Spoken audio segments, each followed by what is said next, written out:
जो लोग ज्यादा सोचते हैं उन्हें एक कहानी सुनाता हूँ। ये कहानी पूरा सुन लिए तो चिंता करना छोड़ दोगे, तो सुनो। एक छोटे से गांव में आरव नाम का व्यक्ति रहता था।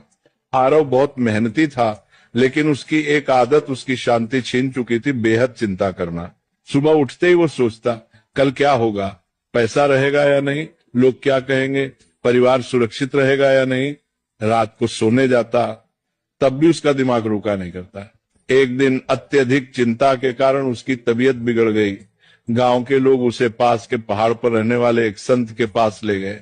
संत बहुत सरल जीवन जीते थे, न ज्यादा बोलना न ज्यादा सोचना। आरव ने संत से कहा, महाराज, मेरा मन कभी शांत नहीं होता, मैं हर समय डर और चिंता में रहता हूँ। संत मुस्कुराए और पास रखी एक मिट्टी की मटकी उठाई। उन्होंने कहा, इस मटकी को पानी से भर दो। आरव ने मटकी भर दी। फिर संत बोले, अब इसे सिर पर रखो और चलो, लेकिन एक शर्त है, अगर एक बूंद भी गिरी तो तुम असफल हो जाओगे। आरव पूरी तरह मटकी पर ध्यान लगाकर चलने लगा।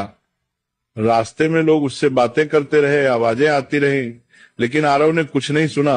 वह सिर्फ मटकी पर ध्यान देता रहा।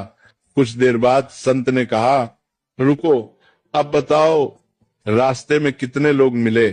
आरव बोला, महाराज, मुझे कुछ पता नहीं, मैं तो बस मटकी बचाने पर ध्यान दे रहा था। संत ने शांत स्वर में कहा, यही संत होने की शुरुआत है। जब ध्यान जरूरी चीज पर होता है तो बेकार की आवाजें अपने आप चुप हो जाती हैं। तुम्हारी चिंता इसलिए है क्योंकि तुम उन चीजों पर ध्यान दे रहे हो जो अभी हुई ही नहीं। फिर संत ने आगे कहा, जो तुम्हारे हाथ में है कर्म, उसे ईमानदारी से करो। जो तुम्हारे हाथ में नहीं, भविष्य से भगवान पर छोड़ दो।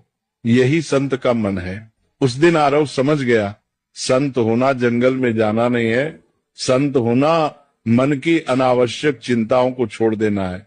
धीरे धीरे आरव ने चिंता कम की, वर्तमान में जीना सीखा, और वही व्यक्ति जो कभी बेचैन रहता था, अब दूसरों को शांति की सीख